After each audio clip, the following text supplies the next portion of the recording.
Buenas tardes, jóvenes. Buenas tardes, ingeniero. Buenas tardes, ingeniero.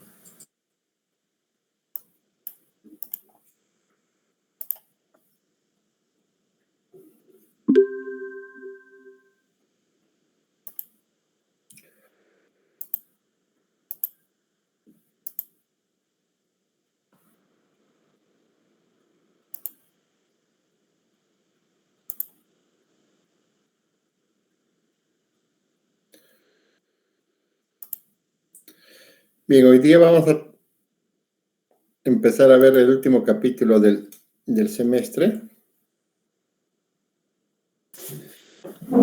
que se trata sobre principios de estabilidad en sistemas de potencia.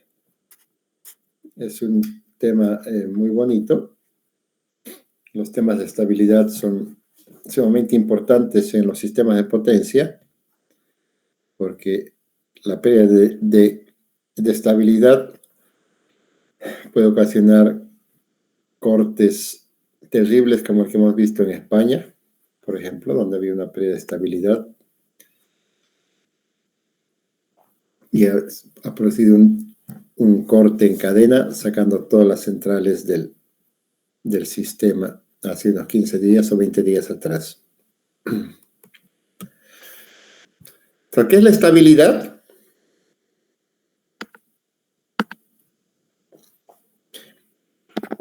Es la tendencia de un sistema de potencia a desarrollar fuerzas iguales o más grandes, de tal forma de poder restablecer las fuerzas perturbadoras y volver a mantener o volver al estado de equilibrio. Ustedes saben que en condiciones normales los sistemas de potencia andan en un sistema equilibrado. ¿Qué consiste? ¿En qué consiste ese equilibrio? Que la potencia de los generadores es igual a la potencia de la demanda más las pérdidas en el sistema de transmisión o en el sistema de potencia. Ese equilibrio se ve perturbado cuando suceden contingencias en el sistema. Si las fuerzas que tienden a mantener las unidades en sincronismo, significa que las máquinas están girando a la velocidad sincrónica, alrededor de los 50 Hz es el caso boliviano, o 60 Hz es el caso de Estados Unidos o otros países.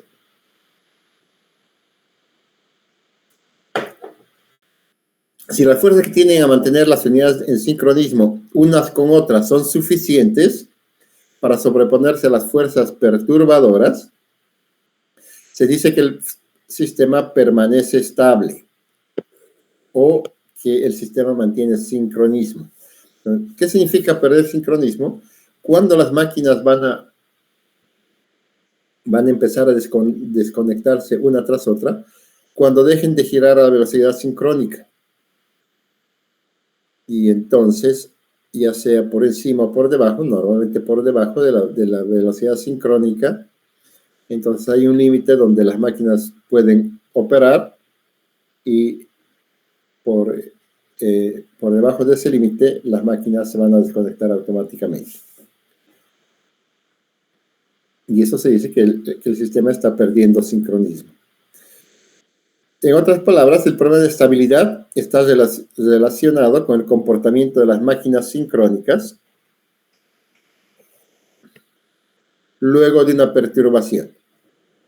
Y aquí, como ustedes, si se van a interesar un poco más hacia adelante,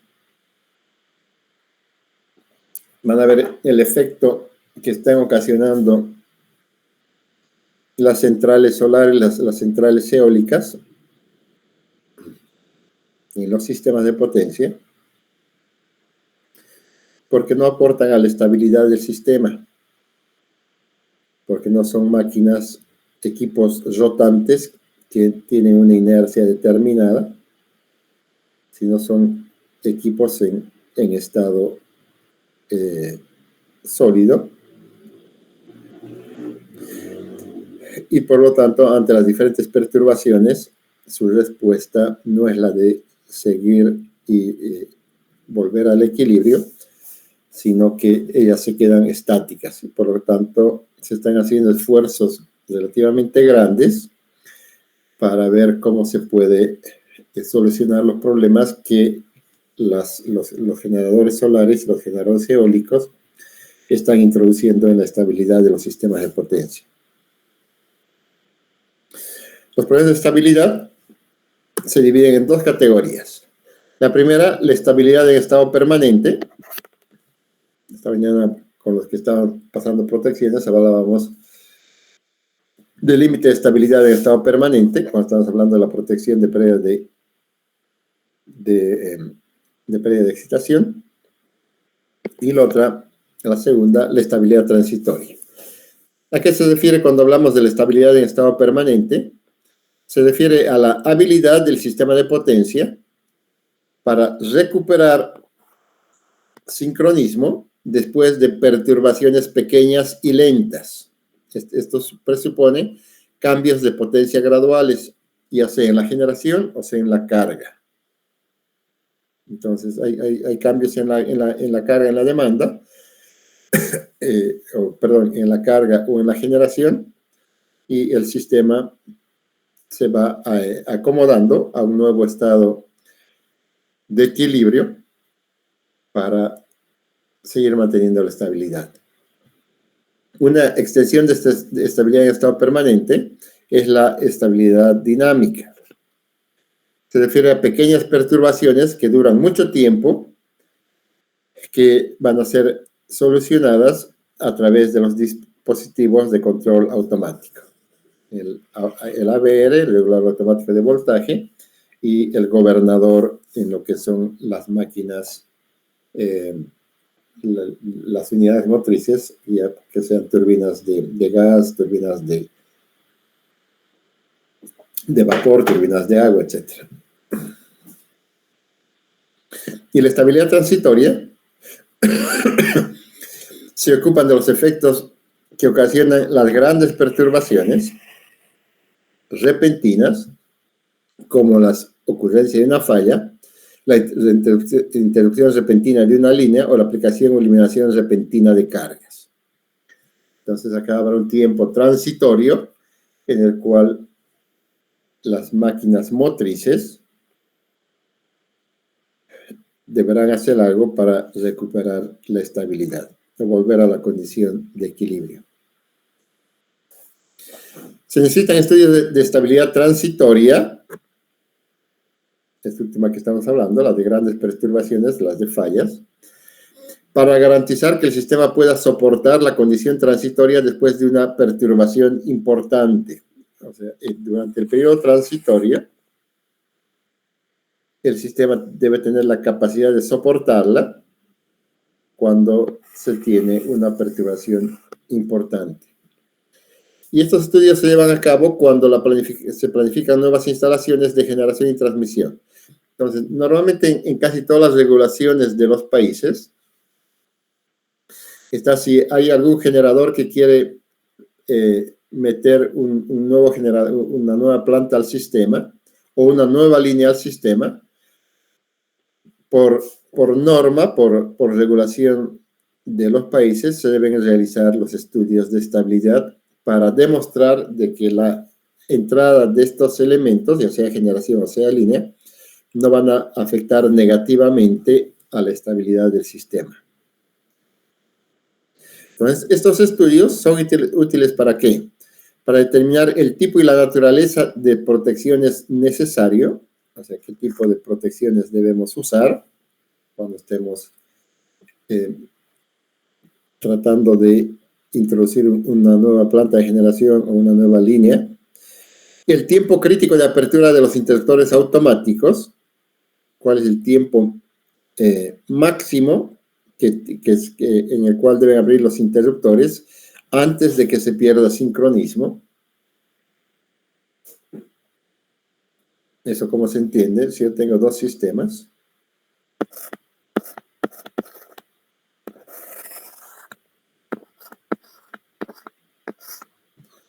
dos sistemas unidos por una línea, y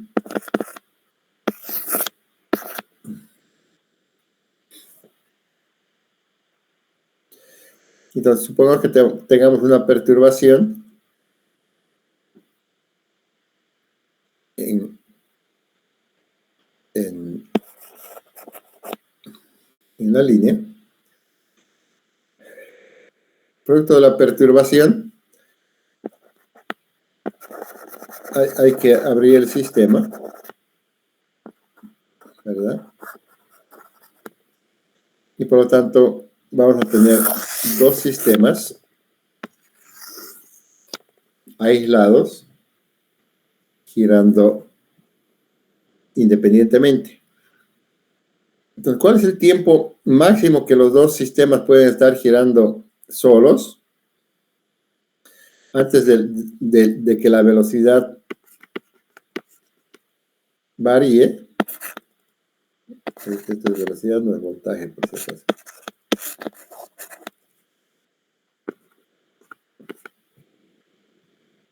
Lo que significa que si empiezan a girar a velocidades diferentes, va a haber una pérdida de sincronismo. Y aquí vamos a determinar cuál es el tiempo máximo en el cual se debe abrir los interruptores para que no ocurra esta pérdida de sincronismo. Y lógicamente también cuál es el tiempo máximo en el cual tenemos que cerrar los interruptores para evitar que haya una pérdida de sincronismo entre los sistemas.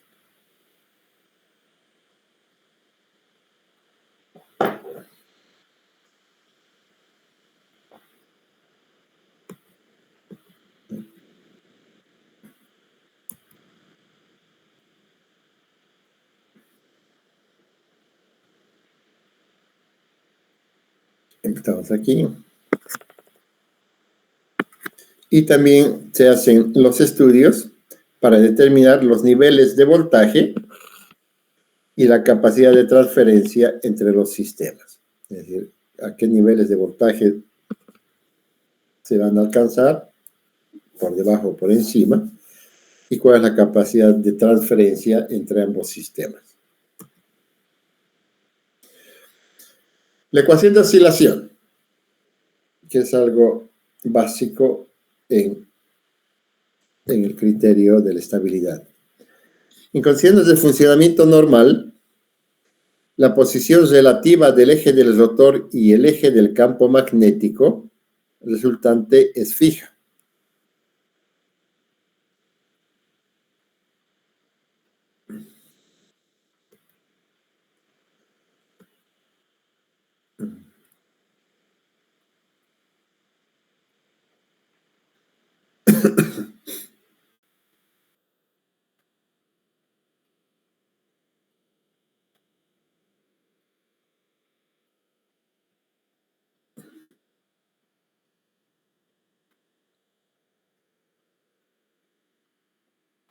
Entonces, si aquí tenemos, si paramos un momento el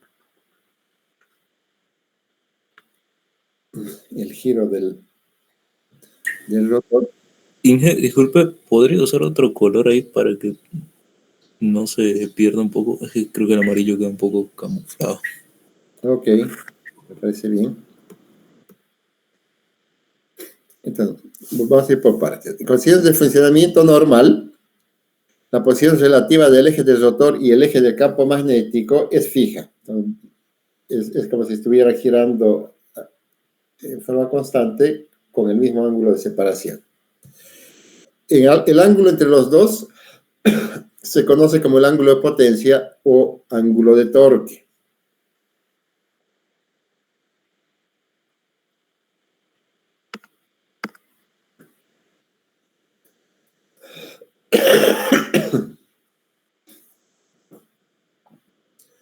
Entonces, el ángulo de potencia es el ángulo que existe entre la FEM inducida y el voltaje en bornes del generador. Y ese delta es el ángulo de potencia.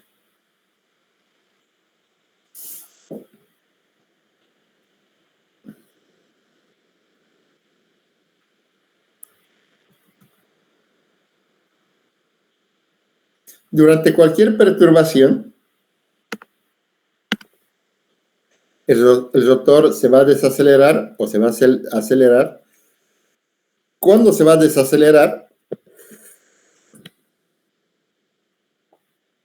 Si, por ejemplo, yo tengo aquí mi generador que está alimentando una carga y de pronto entre una carga grande al sistema. Entonces, esto va a ocasionar de que la velocidad de mi generador se vaya frenando, ¿no? Porque le estoy poniendo un peso grande a mi generador. O se va a acelerar. ¿En qué condición se va a acelerar? Si en esta condición está operando el sistema,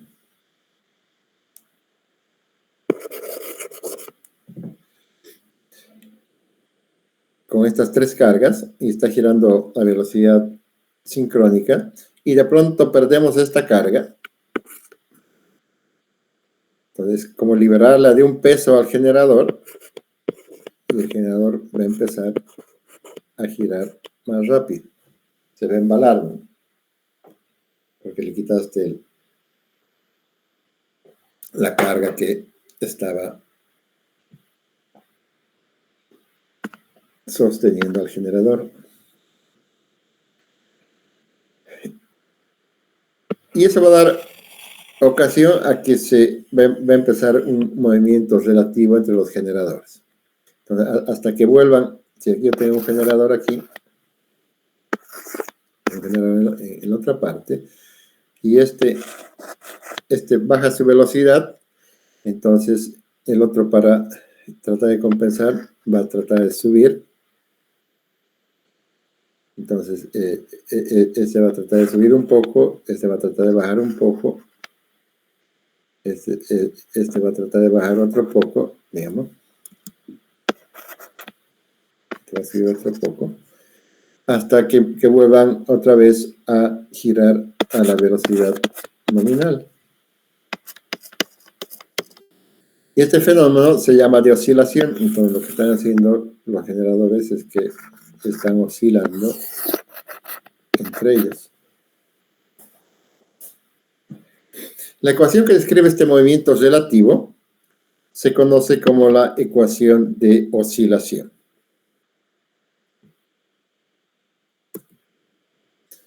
Si después de este periodo oscilatorio el rotor vuelve a la velocidad sincrónica, se dice que el generador va a mantener su estabilidad.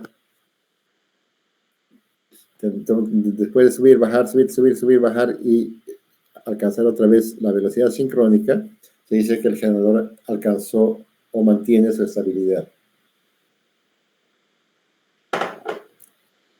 Si la perturbación no implica ningún cambio neto en la potencia, el rotor va a volver a su posición original.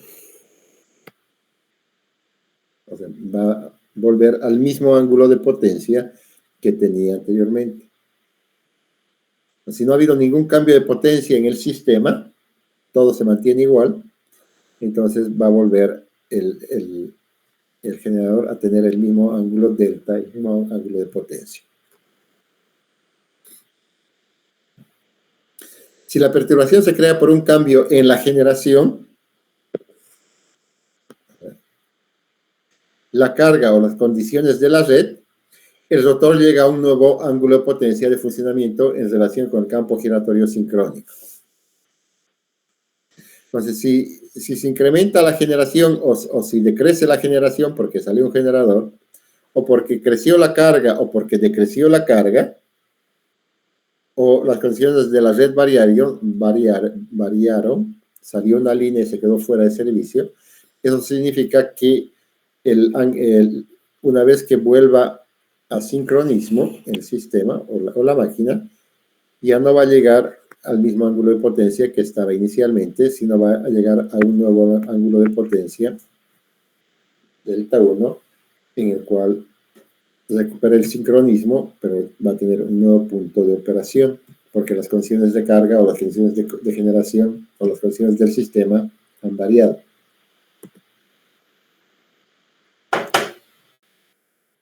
Para comprender la importancia del ángulo de potencia, nos referimos al diagrama combinado fasor-vector de un generador de rotor cilíndrico de 2 polos, ilustrado en la figura. De esta figura, una cosa importante aquí que van a ver en la figura, que tal vez algún docente les ha dicho, o tal vez no les ha dicho, pero es importante de tomarlo en cuenta. Miren, constructivamente, el generador, si esta es la fase A,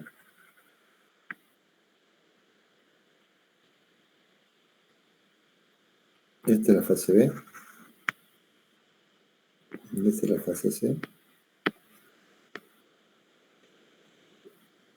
Constructivamente,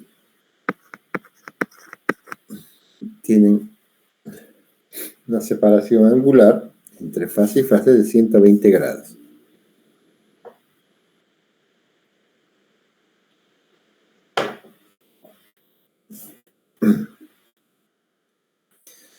Es un dato importantísimo cuando uno está diseñando una máquina rotativa.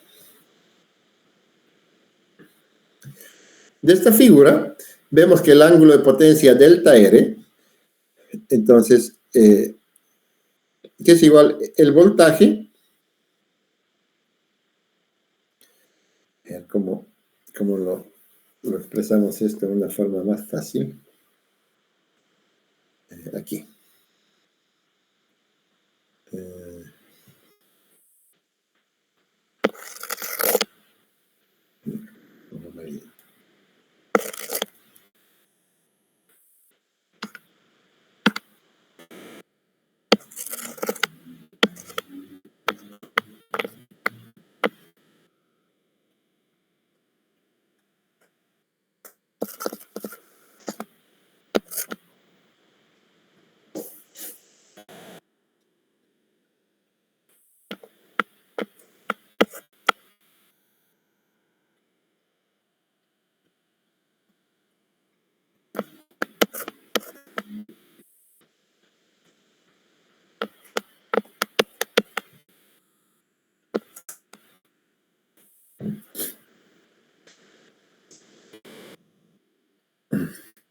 Este es el diagrama simplificado de un generador donde tenemos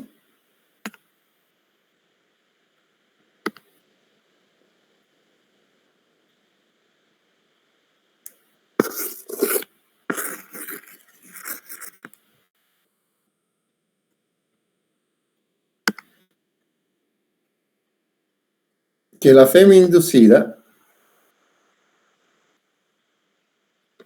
que es E, que es esta, y si por aquí está circulando la corriente de armadura,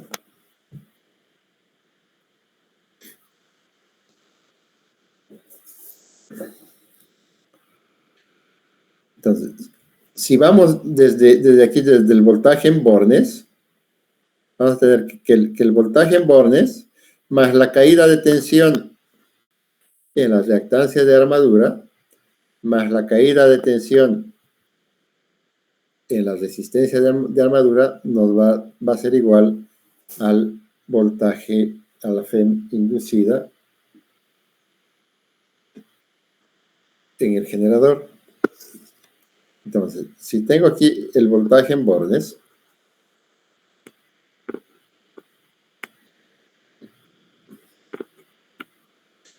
y aquí le sumo la caída de tensión en la resistencia de armadura por la corriente de armadura,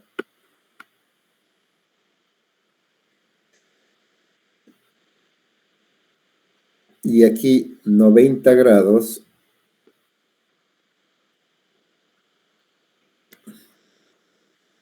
aquí 90 grados, ¿no? entre la resistencia y la reactancia, que va a ser esta, la corriente por la XA, y aquí está dividido entre 2, que es la reactancia, esta es la XL, creo que ni lo tengo escrito aquí, es la es la reactancia de dispersión del leakage por la corriente de armadura, más la reactancia de armadura por corriente de armadura, nos da que hacer la suma del voltaje, más la caída de tensión en la resistencia de armadura, más la caída de tensión entre la reactancia del generador, nos da igual a la FEM inducida en el generador E. ¿Ok? Y ese ángulo entre el voltaje en vacío y la FEM inducida es igual al ángulo de potencia delta. Ahora, ¿qué dice acá?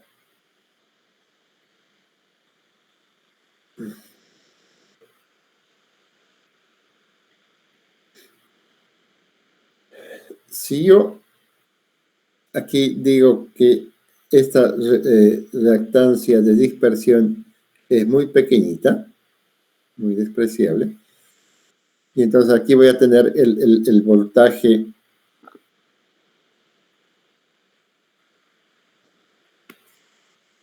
no en bornes, sino que va a ser el voltaje en bornes más la resistencia de armadura más la caída de tensión en la reactancia de dispersión. Voy a tener aquí el ángulo delta R entre ESR y E.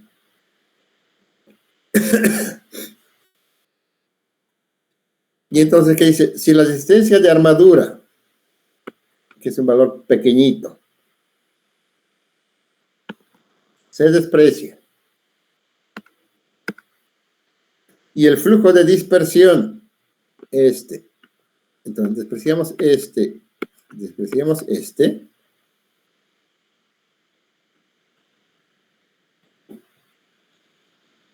entonces despreciamos la resistencia de armadura, despreciamos la resistencia de armadura y el flujo de dispersión, el ángulo entre E y el voltaje en bornes dentado por delta se considera como el ángulo de potencia. Entonces aquí nos va a quedar el ángulo delta R, que básicamente el ángulo delta R es igual al ángulo de potencia, con muy poquísima variación porque la resistencia y la reactancia de dispersión son muy pequeñitas. Entonces, podemos decir de que en un circuito simplificado, podemos decir que el ángulo de potencia es igual al ángulo delta R. Este mismo ángulo que está acá.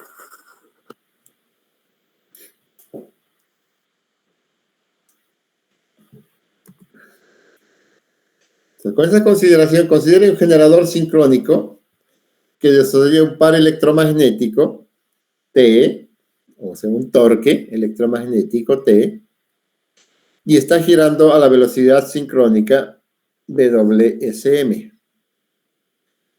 Si Tm es el par mecánico impulsor, es el torque mecánico, producto que está haciendo que la unidad motriz haga girar al generador, entonces, en condiciones permanentes, en operación en estado permanente, despreciando las pérdidas, tenemos que el torque o el par mecánico es igual al torque o el par eléctrico o electromecánico en condiciones de equilibrio, en condiciones de estado permanente, cuando no hay ninguna perturbación en el sistema. Una desviación del estado estacionario debido a una perturbación va a resultar en una par de aceleración, un torque de aceleración, un par de aceleración, si el torque mecánico es mayor al torque eléctrico. Entonces, si el torque mecánico es mayor al torque eléctrico, entonces el sistema se va a acelerar. como el ejemplo que hicimos hace un momento, ¿verdad? Tenemos el generador, una carga aquí, otra carga aquí, otra carga aquí. Está girando a velocidad sincrónica. Bueno, esa B, para que no se confunda con voltaje, a velocidad nominal. Y entonces, si eliminamos esta carga, estamos quitando una carga eléctrica aquí, por lo tanto, el par mecánico va a ser más grande que el par eléctrico. Y entonces el generador se va a acelerar.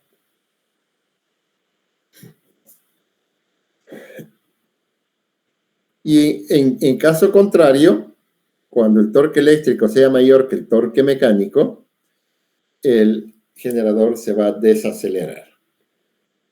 ¿Cuál es esa condición? Veamos esta condición. Está operando a velocidad nominal el generador. De pronto entra una carga muy grande, carga eléctrica. Por lo tanto, el par eléctrico es mayor al par mecánico. Instantáneamente estamos hablando, ¿no? Entonces aquí va a haber un par de desaceleración, lo que va a hacer que la velocidad del generador disminuya. Entonces podemos decir que vamos a tener un par de aceleración que va a ser igual al torque mecánico menos el torque eléctrico. Si J es el momento de inercia combinada con la máquina motriz, o sea, el J es el momento de inercia de la máquina motriz, y del generador, de la combinación de máquina motriz y del generador, despreciando los pares de fricción y amortiguación, de las leyes de rotación tenemos que el momento de inercia J, por la segunda derivada del ángulo dividido en la segunda derivada, no se ven que la segunda si tenemos aquí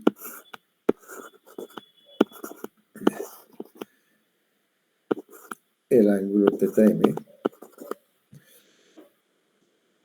y lo derivamos, este es un fasor, ¿verdad? Que está girando, pero como está en constante de equilibrio, se va manteniendo el ángulo. Si derivamos si derivamos el ángulo en función del tiempo, la primera derivada es igual a la velocidad, y si lo derivamos por segunda vez, es igual a la aceleración, ¿verdad? Eso es solamente para hacerles recuerdo matemáticamente.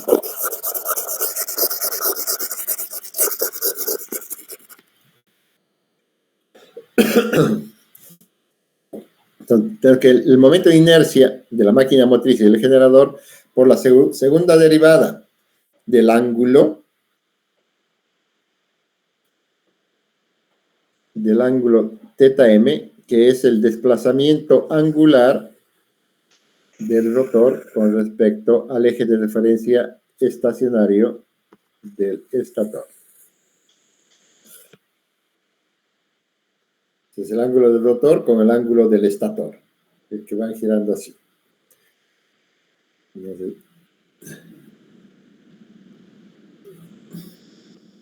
¿Qué es este?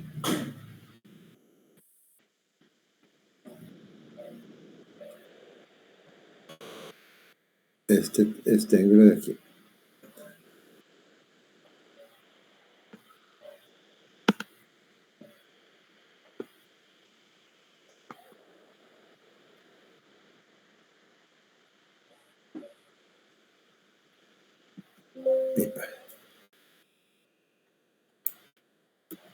Ay, ya lo fregué. ¿Para qué hice eso? Bueno, no. Qué bonito.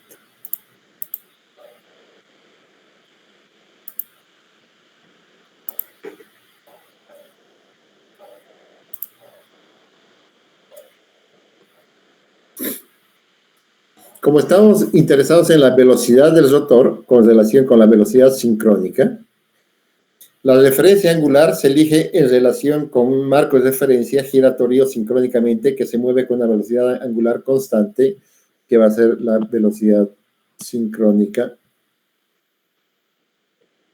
Es decir, que el desplazamiento angular del rotor con respecto al eje de referencia del estator, θm, va a ser igual a la velocidad sincrónica a la cual está girando el generador por el tiempo, más delta M. ¿Y qué es delta M? Es la posición del rotor antes de la perturbación en el tiempo T0. O sea, es el ángulo de potencia del generador antes de que ocurra la perturbación, medido desde el marco de referencia de rotación sincrónica. La derivada de la ecuación 11.4, es la velocidad angular del rotor. Entonces, si la derivamos, esta, que va a ser la derivada del ángulo de θm, de la posición del rotor respecto al estator, en función del tiempo, la derivada de esta va a ser WMS, la velocidad sincrónica, porque el T se elimina, más la derivada del ángulo de potencia en función del tiempo antes de que ocurra la perturbación. Y entonces, esta es la velocidad angular del rotor. Y la aceleración del rotor, por lo tanto, va a ser igual a la segunda derivada del ángulo de referencia del rotor con respecto al estator en función de t al cuadrado, que va a ser igual a la, si yo derivo esta, a ver, vamos a ir aquí, la derivada de θm sobre dt es igual a la velocidad sincrónica, una constante, más la derivada del ángulo de potencia antes de la perturbación en función del tiempo. Entonces, si lo derivo por segunda vez,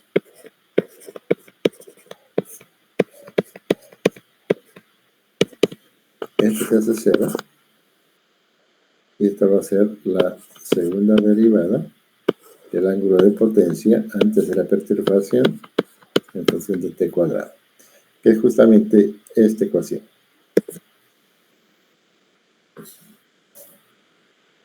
Si las sustituimos en esta ecuación, vamos a tener que el momento de inercia J, por la segunda derivada del ángulo de potencia antes de la perturbación, la segunda derivada, va a ser igual al torque mecánico menos el torque eléctrico.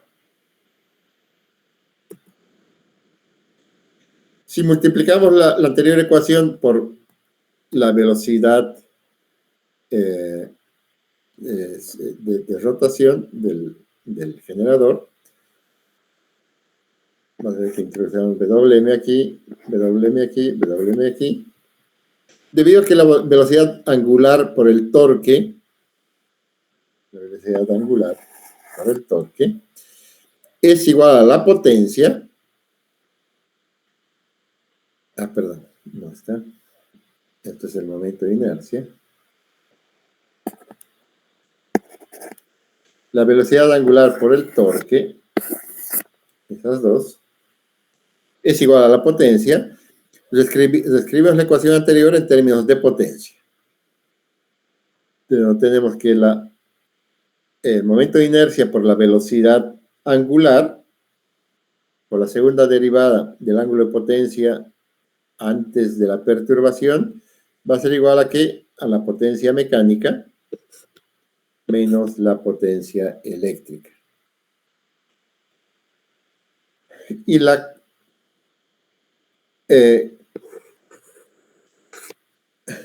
J por la velocidad angular se llama constante de inercia y se la denota con la letra M. Está relacionada a la energía cinética de la rotación de masas WK. ¿Y qué es WK? Que es la energía cinética. Va a ser igual a 1/2 de la constante de inercia JW al cuadrado M, que va a ser igual a 1/2 de JBM, es M, que es la constante de inercia, por W, por la velocidad angular. Entonces podemos despejar de aquí M, y tenemos que la constante de inercia, M, es 2 veces WK, que es la energía cinética de rotación de masas, WK, dividido entre la velocidad angular. Aunque M se llama constante de inercia, no es realmente constante cuando la velocidad del rotor se desvía de la velocidad sincrónica. Sin embargo, dado que la velocidad angular no cambia en gran medida antes de que se pierda la estabilidad, M, o sea, la constante de inercia, se evalúa a la velocidad sincrónica y se considera que permanece constante.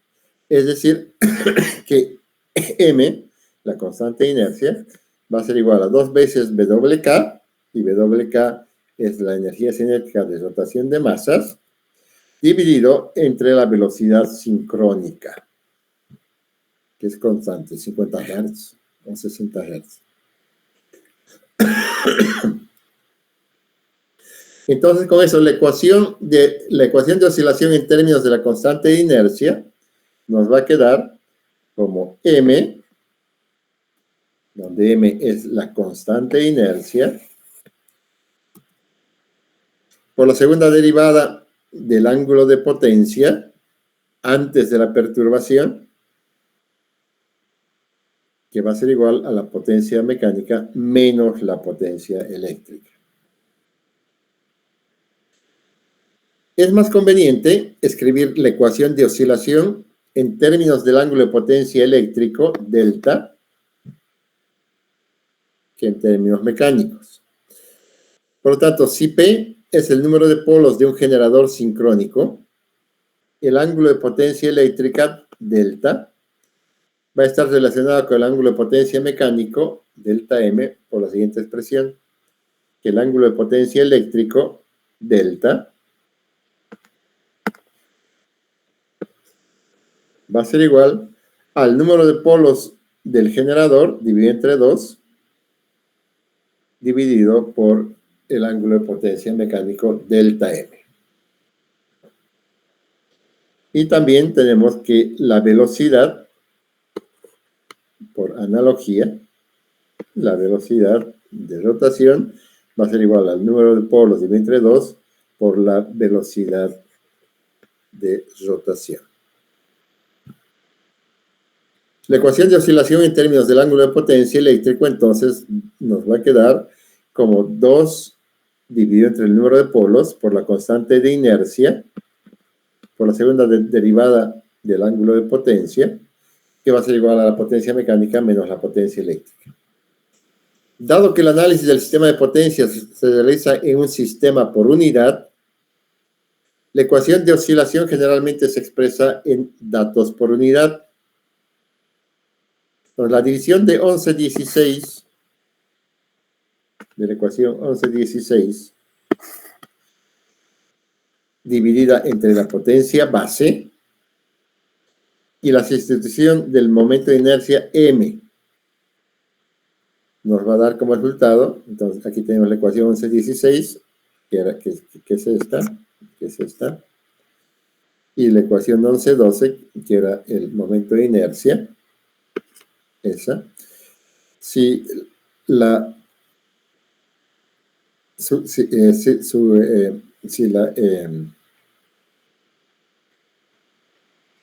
ecuación 11-16 la dividimos entre la potencia base. Entonces, ¿cómo era la ecuación? Era 2P por M, 2P por M, y M es esto.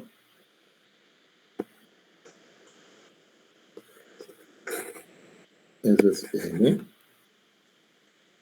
Y lo dividimos entre la potencia base, por la segunda derivada del ángulo de potencia, es igual a la potencia mecánica dividida entre la potencia base, menos la potencia eléctrica dividida entre la potencia base. O sea, no estamos variando en nada, estamos dividiendo todo entre la potencia base.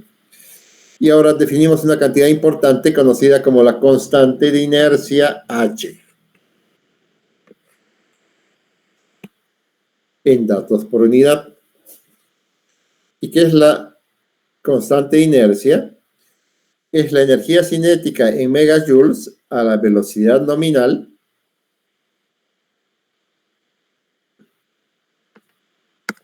¿qué es esto? Dividido entre la potencia nominal de la máquina. Entonces tenemos la energía cinética de la máquina a la velocidad nominal y entre la potencia nominal de la máquina.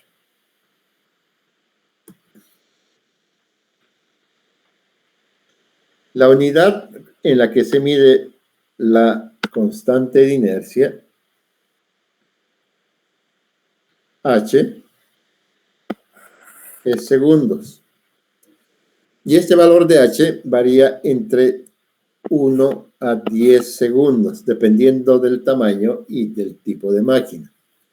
Entonces, si sustituimos en 11-17 en esta ecuación, obtenemos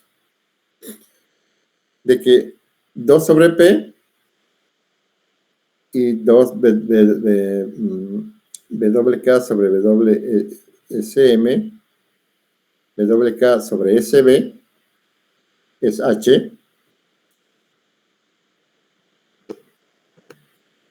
La velocidad sincrónica por la segunda derivada del ángulo de potencia es igual a la potencia mecánica en datos por unidad menos la potencia eléctrica en datos por unidad.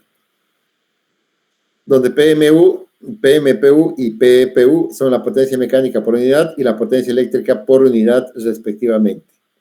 La velocidad angular eléctrica está relacionada con la velocidad angular mecánica por la siguiente expresión.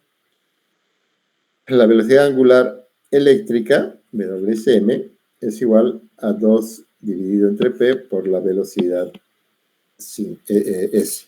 En términos de velocidad angular eléctrica, si lo escribimos en la ecuación 19, va a ser igual a 2H sobre B2, reemplazamos esto, 2PBS acá, 2H sobre BS,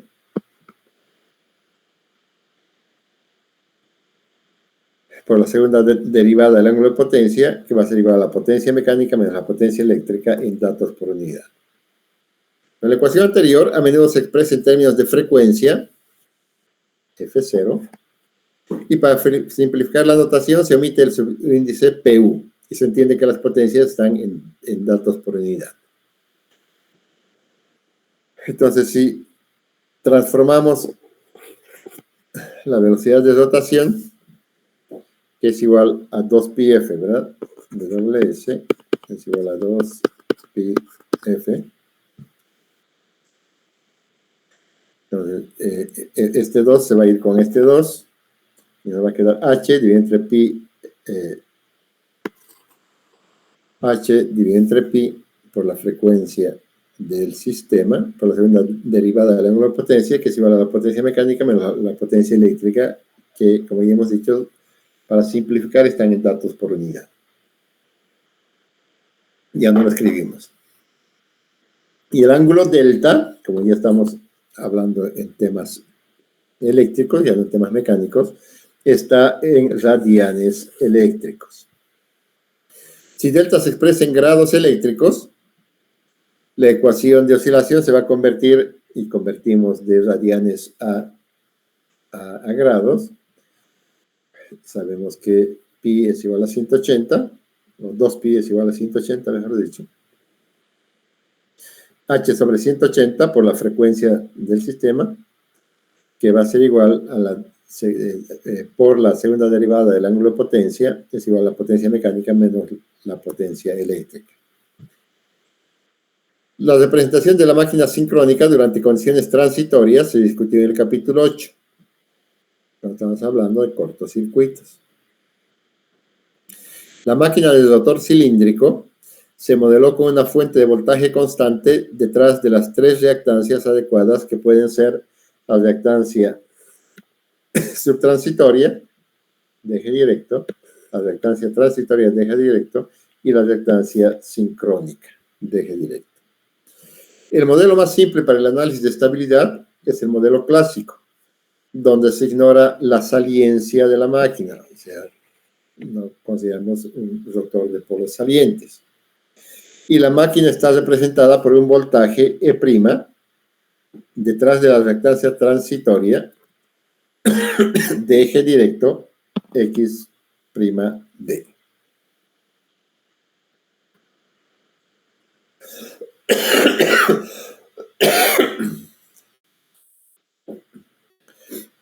Considera un generador conectado a una subestación principal de un sistema muy grande a través de la transmisión, como se muestra en la figura. Entonces, tenemos aquí al generador conectada con su FEM inducida, conectada a través de la reactancia transitoria, donde tenemos el voltaje en bordes del generador, y nos conectamos a través del sistema, a través de una línea de transmisión de impedancia ZL, y nos conectamos aquí al sistema de transmisión con un voltaje B, que como vamos a ver más adelante, aquí vamos a hablar de lo que se llama una barra infinita. Y una impedancia de dispersión ZS. Se asume que el voltaje y la frecuencia de la barra de la subestación permanecen constantes. Entonces, este voltaje, de aquí, como hemos dicho que lo vamos a considerar como si fuera una barra infinita, dice, cualquier perturbación que exista en el sistema o en el generador va a hacer que este voltaje permanezca constante. Es decir, no le va a afectar a esa barra la perturbación que pueda tener el generador. Esto se conoce comúnmente como barra infinita, ya que sus características no cambian independientemente de la energía suministrada o consumida por cualquier dispositivo conectado a ella. ¿Qué es lo que viene? ¿Qué es lo que se entiende? Y es muy importante para los estudios. Aquí está el resto del sistema, ¿verdad? Entonces, el resto del sistema se considera que es muy grande como para que sea afectado por una perturbación que pueda ocurrir en este elemento. Lo que sucede en este elemento no va a impactar en el sistema. Y esa es la consideración de barra infinita.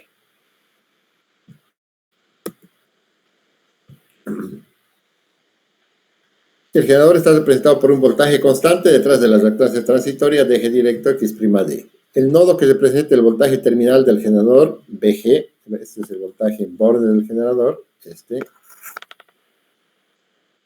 puede eliminarse convirtiendo las impedancias conectadas en estrella a un equivalente delta con las admitancias dadas por... Entonces aquí tenemos una estrella, esto lo podemos convertir en delta.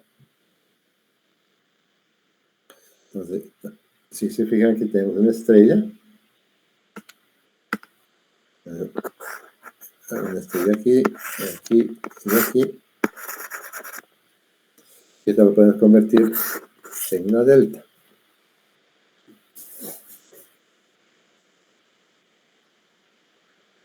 ¿Cómo lo convertimos? El sistema en una delta, haciendo lo que hicimos ya en los ejercicios de cortocircuitos, de que la impedancia Y10, esta, va a ser igual a la impedancia de la línea. Entonces, esta de aquí, esta de aquí que va a ser la Y10. Pues la impedancia que tiene al frente, tiene la impedancia ZL,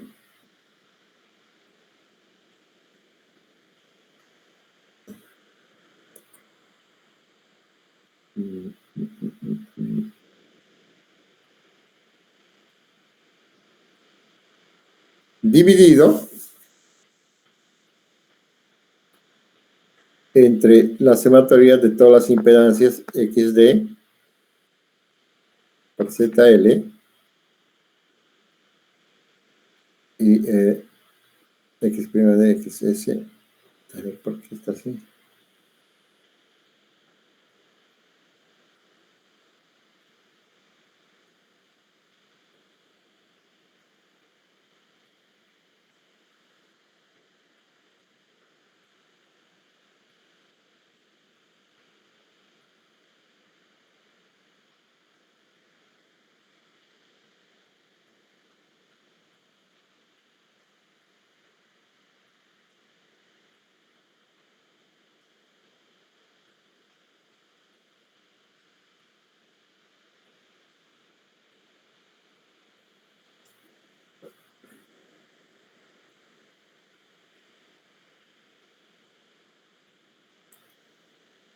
Y10 va a ser igual que a la que está enfrente, ZL, dividido entre el producto de las tres impedancias, X'D por ZS, más X'D por ZL, y más ZL por ZS, que son los denominadores. La Y20, esta de acá, que es la que tiene al frente la X'D, y el denominador es exactamente el mismo. Y finalmente esta, la Y20, la Y12, está aquí la Y12, ¿cuál tiene al frente? Tiene la ZS, y el denominador, la sumatoria del denominador del producto de las tres reactancias. Entonces, el circuito equivalente del voltaje interno representado por el nodo 1 y la barra infinita en el nodo 2. Entonces, aquí tenemos en el nodo 1,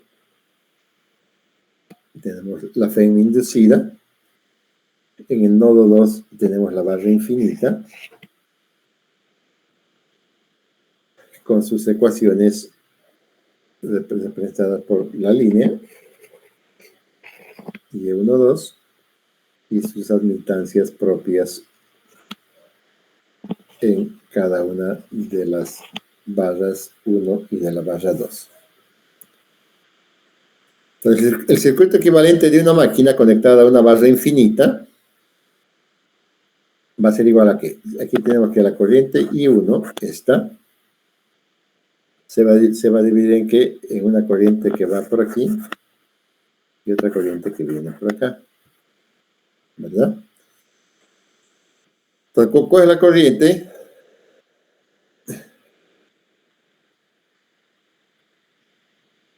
Que va por aquí, va a ser la Y10, más Y12 por E' menos la Y12 por B. Esta es la Y12 por B y esta otra es la sumatoria de todas las admitancias que llegan al nodo, Y10 más Y12 por el voltaje E'. Y la corriente I2, esta que tiene, se va a dividir también estas dos, esta y esta. Donde tenemos que esta va a ser igual a menos Y12 por E' y más Y12 más Y20 por el voltaje en la barra infinita.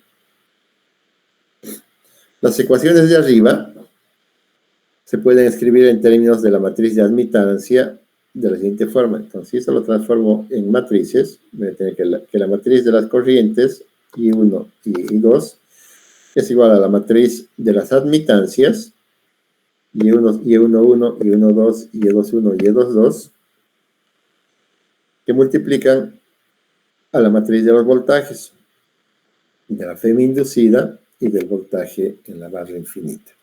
Entonces, los elementos de la diagonal de la matriz de admitancia son la Y11, en la sumatoria de todas las admitancias que llegan al nodo, Y12 más Y10, y la otra de la diagonal, y la Y22, es la suma de todas las admitancias que llegan al nodo, Y12 más Y20. Y20 más Y12. Y los elementos fuera de la diagonal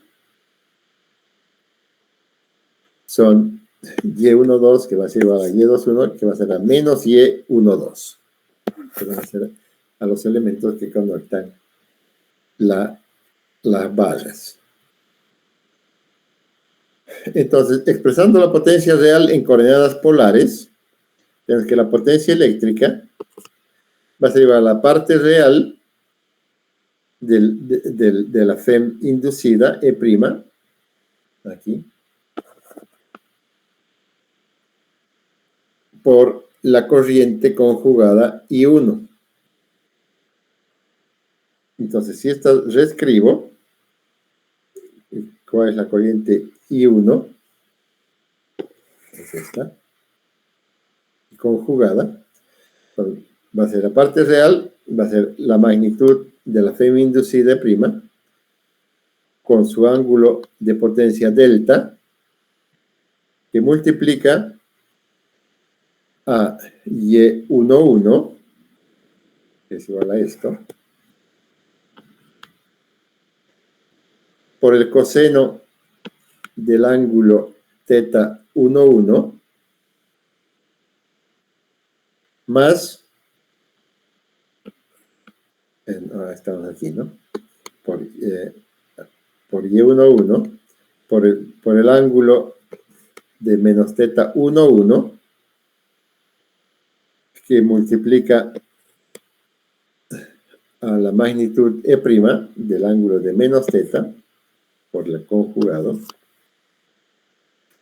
más Y12,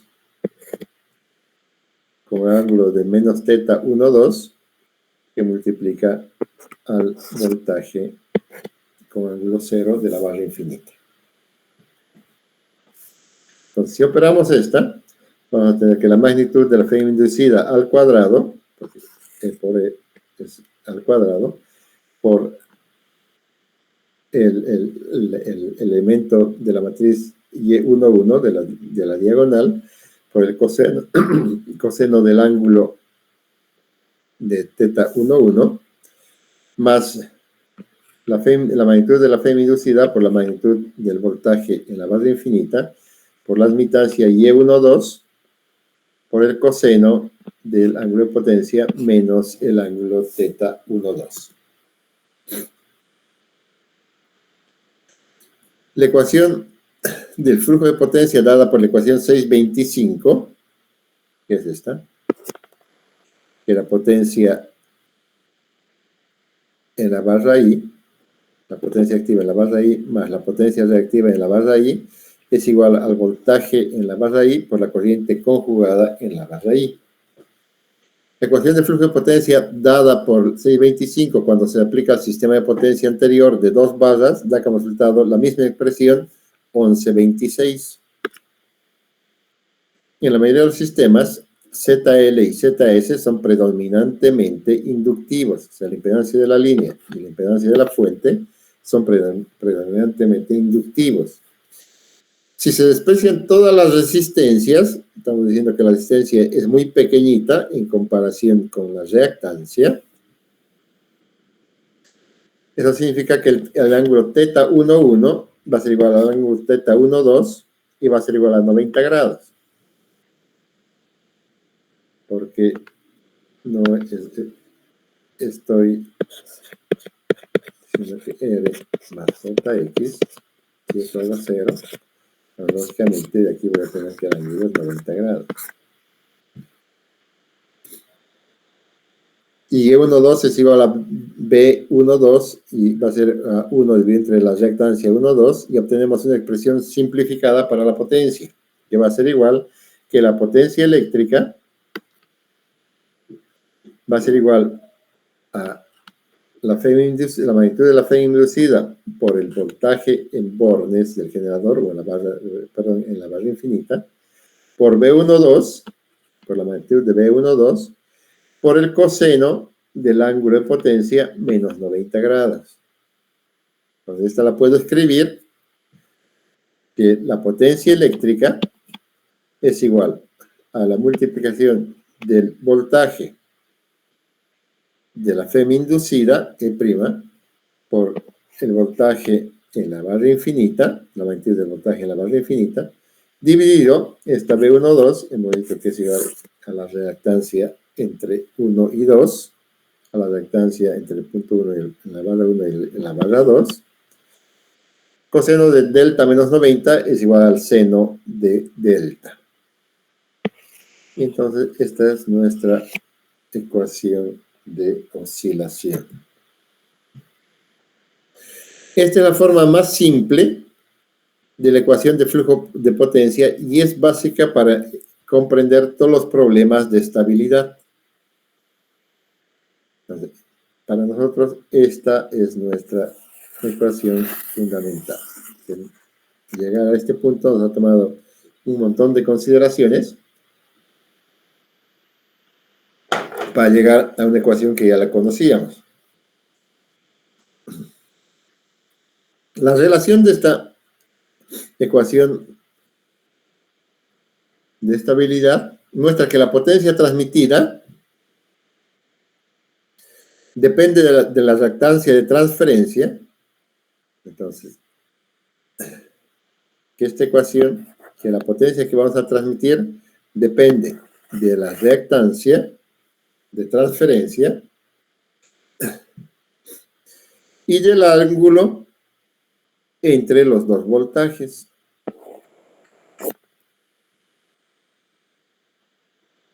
La curva P, si nosotros graficamos esta ecuación, versus el ángulo de potencia, se muestra en la figura. Entonces, si yo grafico esta mi ecuación, voy a tener esto. Es una ecuación sinusoidal, ¿verdad? Entonces, esta es una media onda. Entre 0 y pi, entre 0 y 180 grados,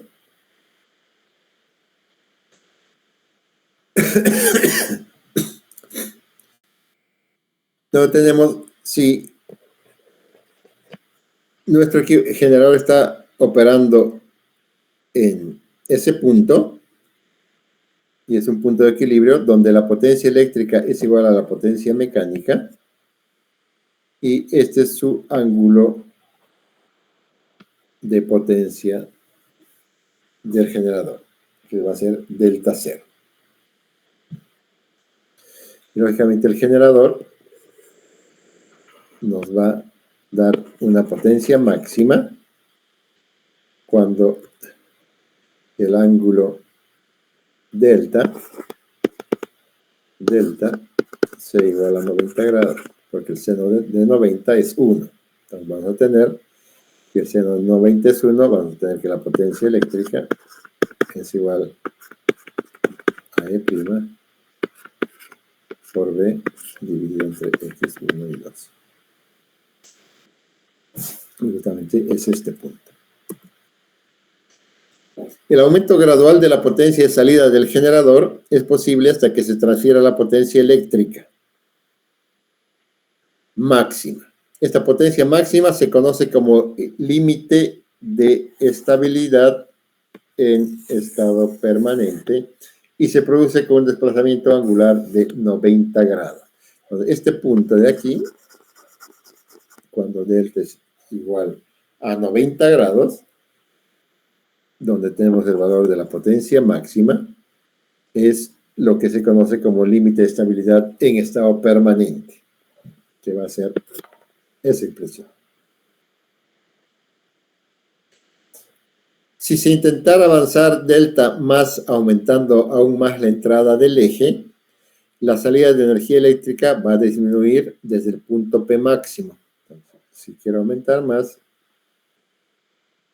incrementar el ángulo, la salida de energía eléctrica se va a ir disminuyendo,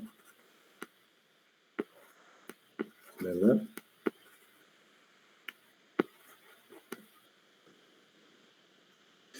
Causando pérdida de sincronismo. Entonces, en alguna parte de aquí vamos a perder sincronismo.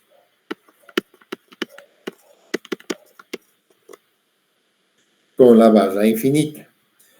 Entonces, la ecuación de energía eléctrica en términos de la potencia máxima es que la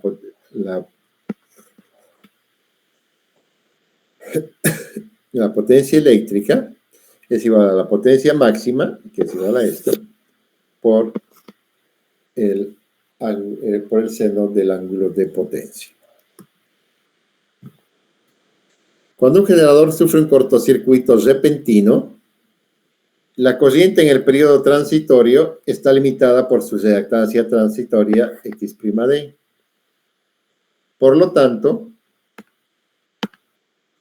para problemas de estabilidad transitoria, despreciando la saliencia, la máquina está representada por el voltaje E' detrás de la reactancia X'(D), de la reactancia transitoria. Si el voltaje del generador en bornes del generador es el voltaje en bornes del generador y la corriente IA es la corriente del generador en estado permanente, por defecto, E' se calcula a partir de la ecuación de que E' es igual al voltaje en bornes del generador más la caída de tensión en las reactancias transitoria por la corriente de armadura, como vimos en la gráfica anteriormente, ¿verdad? Como el demandador del campo tiene una resistencia pequeña, el flujo del campo inducido va a tender a permanecer constante durante la perturbación inicial. Y por lo tanto se supone que el voltaje E' va a ser constante, porque la resistencia es pequeñita. La curva del ángulo de potencia transitoria tiene la misma forma general que la curva de estado estacionario. Sin embargo, alcanza un pico más grande en comparación con el valor pico de estado estacionario. ¿Cómo incluimos la saliencia a esta nuestra ecuación? En el capítulo 3, en el punto 3.4, se desarrolló el modelo de dos ejes de una máquina sincrónica en condiciones de estado permanente. Si ustedes quieren ver en el libro, vayan al capítulo 3, eje 3.4, para ver la ecuación de una máquina sincrónica considerando de polos salientes. En la figura 3.8 se presentó el diagrama fasorial de la máquina de polos salientes en condiciones permanentes, despreciando la resistencia de la armadura. para no complicar el análisis. Este diagrama fasorial se presenta en la figura. Entonces, ¿qué es lo que tenemos? En el modelo de la máquina de polos salientes, tenemos que el voltaje en bornes del generador más la caída de tensión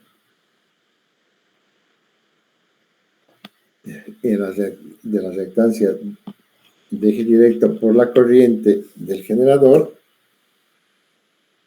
más la reactancia en el eje de cuadratura, por lo tanto está perpendicular a la reactancia de eje directo, por la corriente en cuadratura, nos va a dar igual al voltaje inducido en el generador.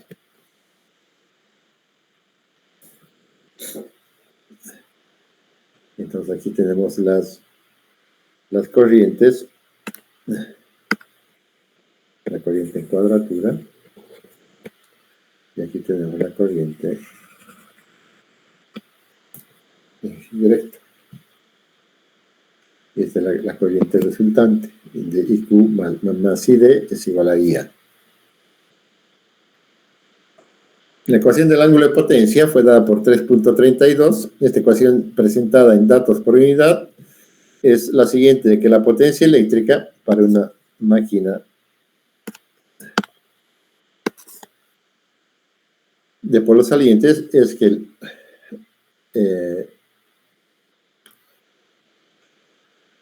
la ecuación del ángulo de potencia es que la potencia eléctrica es igual a ¿qué? A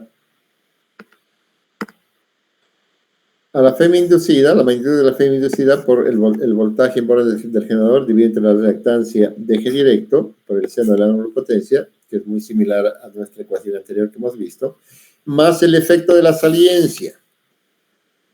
Y el efecto de la saliencia es igual más el voltaje en bornes al cuadrado por la diferencia de la reactancia de eje directo menos la reactancia en cuadratura, dividido entre 2 veces la reactancia de eje directo y la reactancia por la reactancia en cuadratura, por el seno de 2 veces el ángulo de potencia. De donde podemos desprender estas dos ecuaciones más. Donde E es la FEM generada sin carga, B es el voltaje en bornes del generador, y XD y XQ son reactancias de eje directo y del eje en cuadratura de la máquina sincrónica. Entonces, para una potencia suministrada, dada a un voltaje en bornes dado, se debe calcular E. Para hacer esto, primero debemos calcular el ángulo de potencia de la siguiente manera.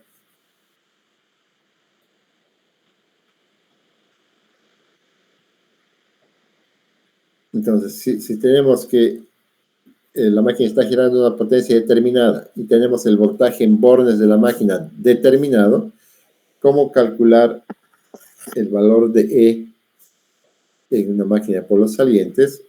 Entonces, para hacer eso, lo primero que hay que hacer es primero calcular el ángulo de potencia. ¿Cómo calculamos el ángulo de potencia? Decimos que el voltaje por el seno del ángulo de potencia es igual a XQ por IQ. ¿De dónde sale eso? No es muy difícil de verlo. Entonces, sí.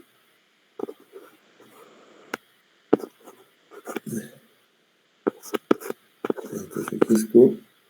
Entonces, IQ. Entonces, si hacemos el seno del ángulo delta, vamos a tener esta expresión, ¿verdad? El seno del ángulo de delta va a ser igual a XQ por IQ, el cateto opuesto dividido entre hipotenusa, que es B.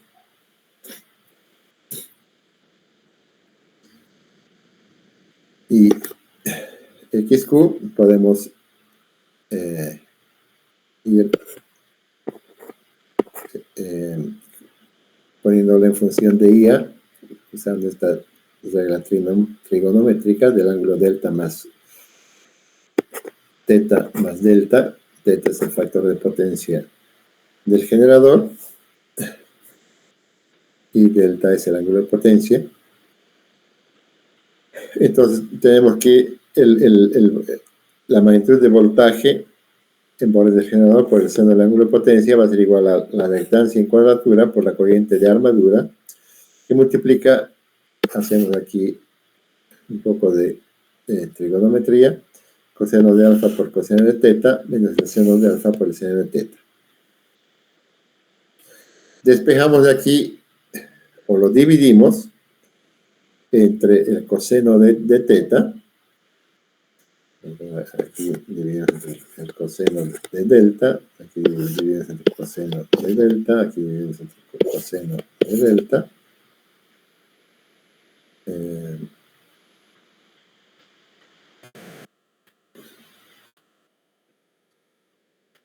Entonces aquí vamos a tener la tangente de delta. Aquí se va a ir este coseno con este coseno, se va a ir. Y aquí el seno con el coseno. Lo puedo hacer. Si lo traigo aquí abajo, va a ser la tangente aquí. Seno teta divide entre la tangente. Me lo llevo al otro lado. Y voy a tener que el ángulo delta es igual a la inversa de la tangente, que va a ser la distancia transitoria por la corriente de armadura por el coseno de teta, dividido entre el voltaje, más la reactancia en cuadratura por la corriente de armadura por el seno de teta. Que queda aquí, ¿no? Este queda en T. Aquí va a quedar, esto lo voy a bajar aquí, el seno de teta, el seno de delta, mejor dicho. Y esta es la cotangente, que después lo arreglaré y lo convertiré.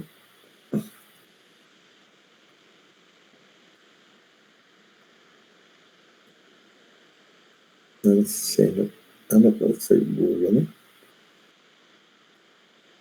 Esto es tangente, ¿no?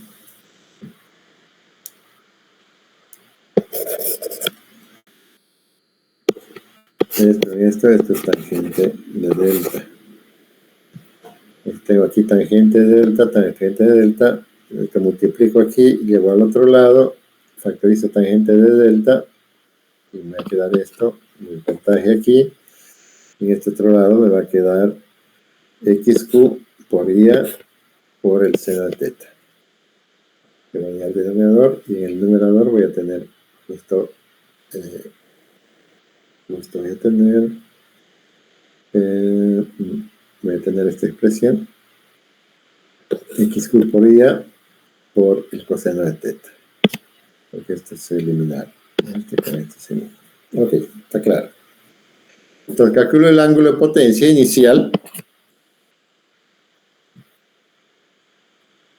con esas formas. Sustituimos delta en 1133 y 1132 y nos va a dar el voltaje de E. Entonces sustituimos en la ecuación 1133.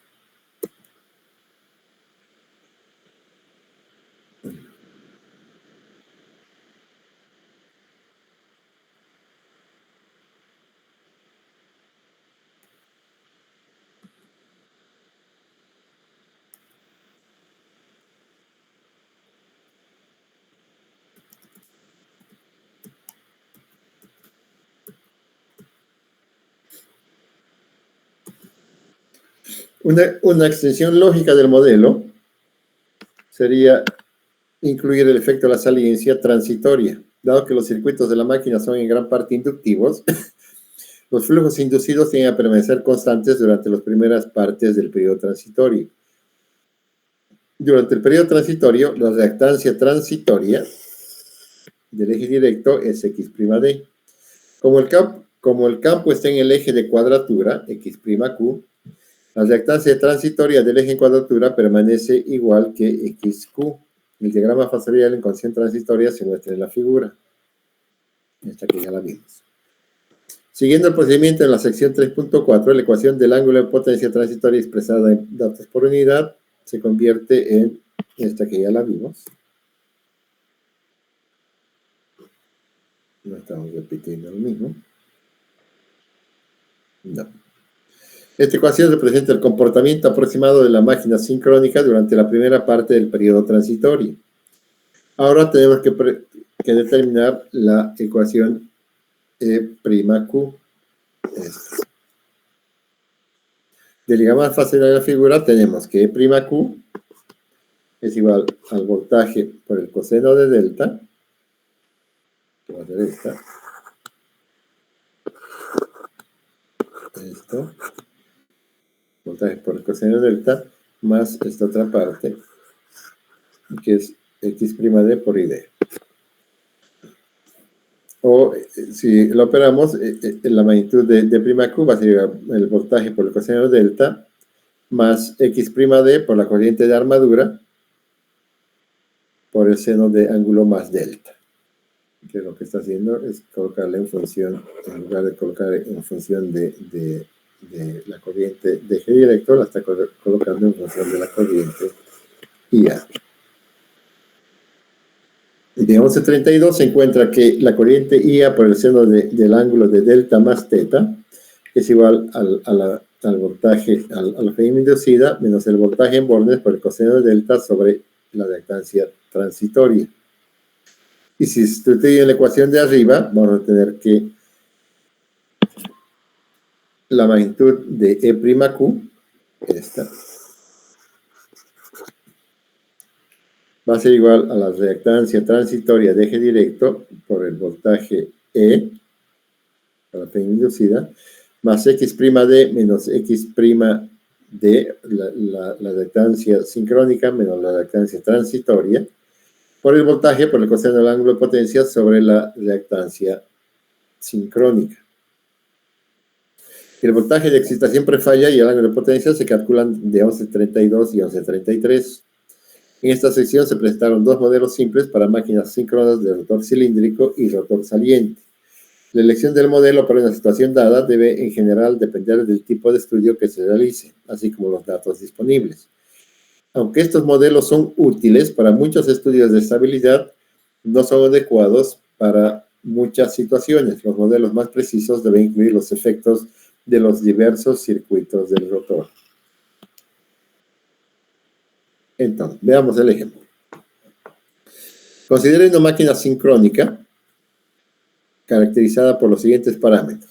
Tiene una reactancia sincrónica de 1 por unidad, una reactancia en cuadratura de 0,6 y una reactancia transitoria de 0,3 por unidad. Y la resistencia de armadura despreciable. La máquina está conectada directamente a una barra infinita con un voltaje de 1 por unidad. El generador está entregando una potencia activa de 0,5 por unidad, potencia activa de 0,5 por unidad, con un factor de potencia en retraso de 0,8. Es el factor de potencia entre el voltaje y la corriente. Determina el voltaje detrás de la reactancia transitoria, o sea, E', y la ecuación del ángulo de potencia transitoria para los siguientes casos, despreciando los efectos de la saliencia e incluyendo el efecto de la saliencia. Entonces, el inciso A, primero, consideramos que el factor de potencia dice que es el 0,8. Para encontrar el ángulo, hacemos la inversa del coseno, 0,8 nos da que es 36,87. Y dice que el generador está entregando una potencia de 0,5 por unidad, una potencia activa.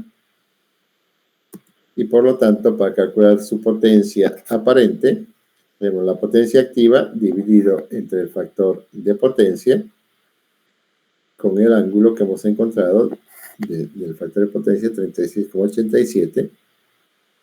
Y nos da que su potencia aparente de este generador nos está entregando 0,625 con un ángulo de 36,87. Esto significa que si hacemos con el seno encontramos la potencia con el coseno encontramos la potencia activa y con el seno encontramos la potencia reactiva, ¿verdad? La corriente prefalla en estado permanente, o sea, la corriente antes de la falla, va a ser igual a ¿qué? A la potencia aparente conjugada dividido entre el voltaje conjugado. El voltaje conjugado hemos dicho que es el voltaje en bornes y es 1 por unidad con ángulo de 0 grados. Que lo vamos a tomar. Aquí está, 1 por unidad.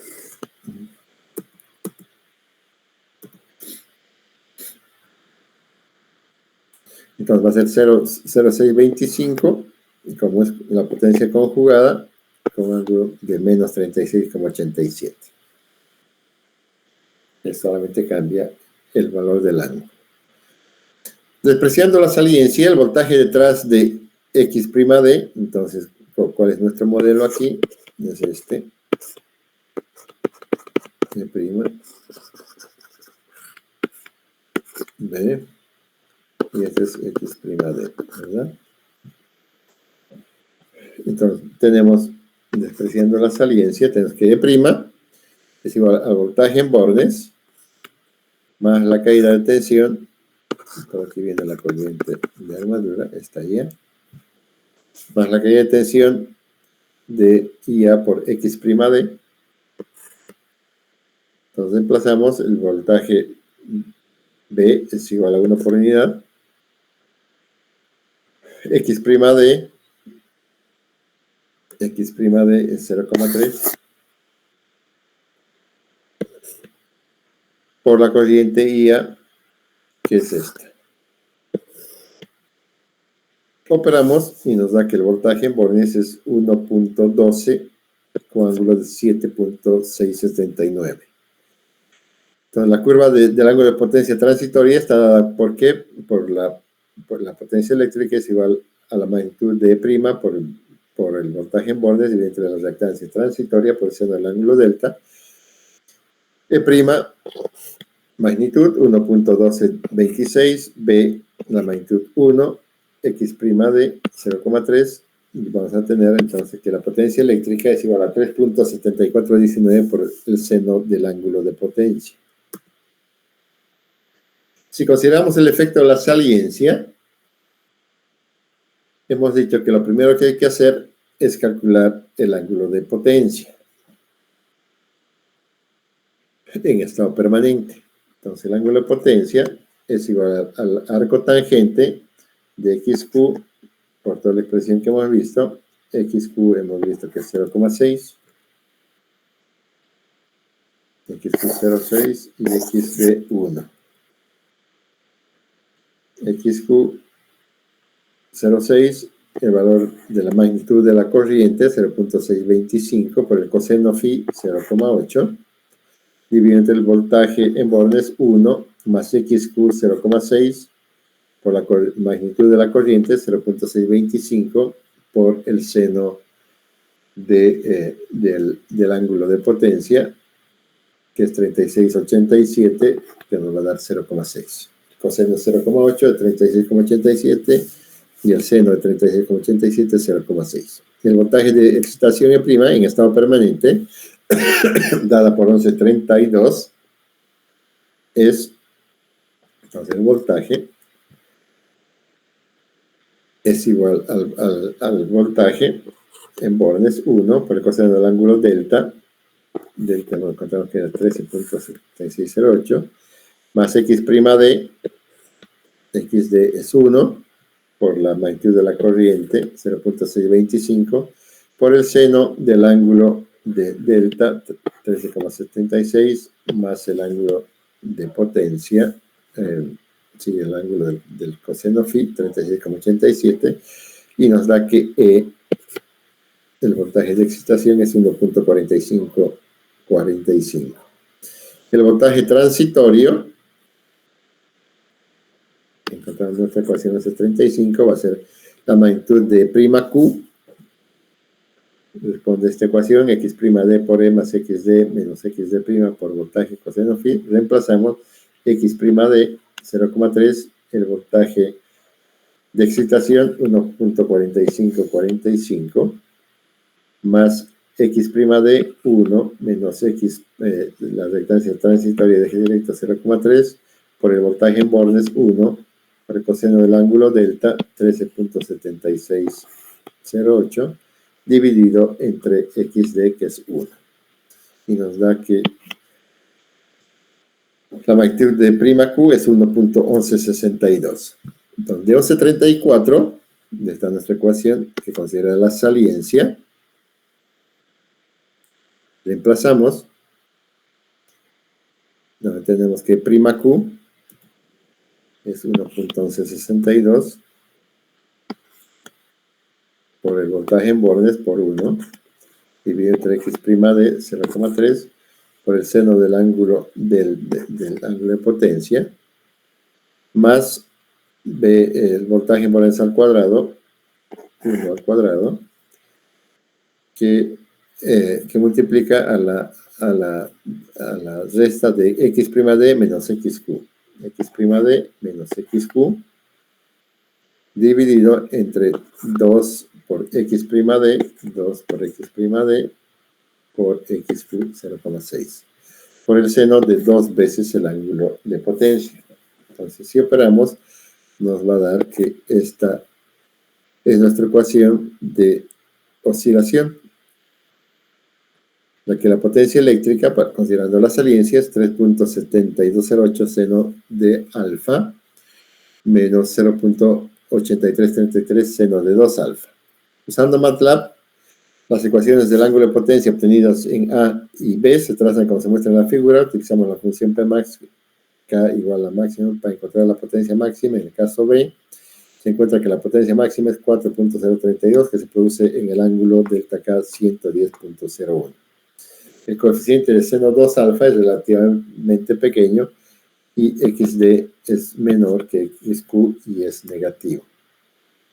Por lo tanto, el término de seno 2 alfa, o sea, 2 veces el ángulo de potencia, tiene la propiedad de restar el término seno delta en la región entre 0 y 90 grados, pero se suma en la región de 90 y 180 grados. Durante el impacto repentino, cuando delta cambia de su valor inicial al valor máximo para su estabilidad marginal, el efecto general del término seno de 2 delta tiene la tendencia a promediar a 0. Por esta razón, el término de seno de 2 delta a menudo se ignora en la ecuación aproximada del ángulo de potencia.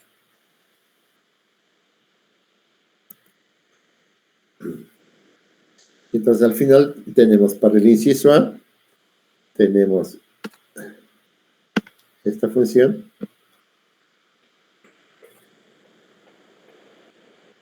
que es obviamente una sinusoidal, y considerando la saliencia, tenemos ya no una sinusoidal, sino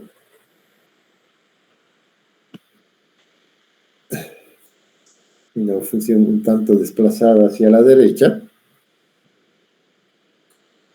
donde tenemos los mismos valores de potencias máximas, pero hay un desplazamiento. Entonces, para terminar,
Por ejemplo, 11.1.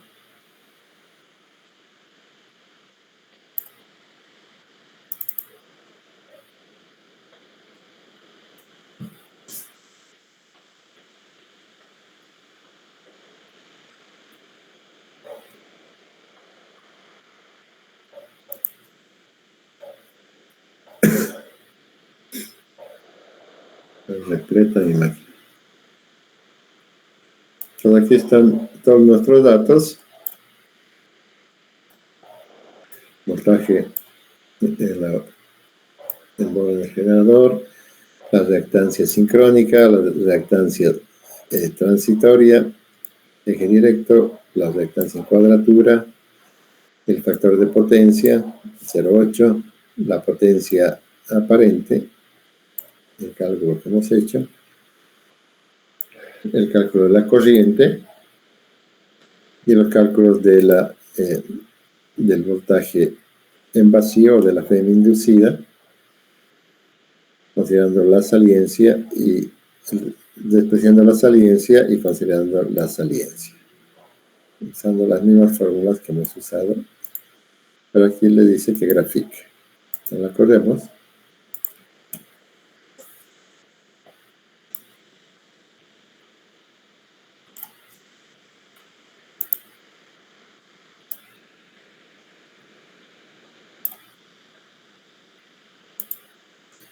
Ay, señor.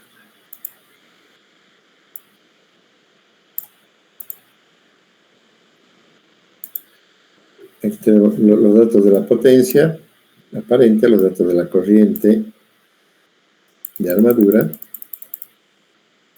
los datos de la ecuación despreciando la saliencia, la potencia máxima, 3.7419, considerando la saliencia, el ángulo delta inicial, 13 grados, el valor de la FM inducida, y tenemos que la potencia máxima de unos 3.7208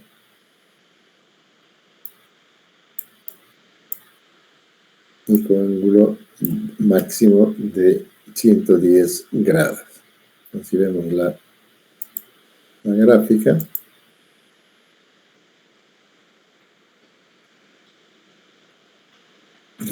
En el primer caso,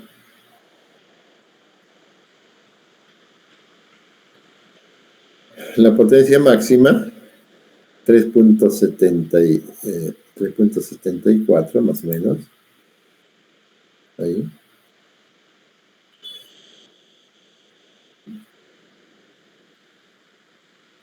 Con ángulo X, donde dice X, que es básicamente 90 grados, ¿verdad? 90 grados. En cambio aquí, considerando el efecto de la saliencia, tenemos un valor máximo de 4.03 y un ángulo de máximo de 110 grados. 110 grados aquí. Entonces, vemos la distorsión de la onda sinusoidal que nos ocasiona la saliencia.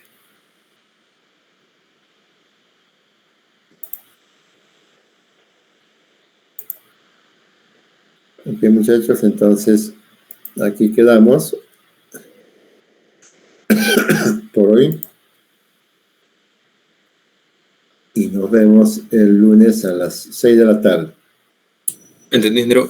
Las grabaciones, por favor, para tenerlas y poder revisar. Sí, le mando. Ok. Chao, muchachos. Chao, ingeniero. Hasta luego, ingeniero, gracias.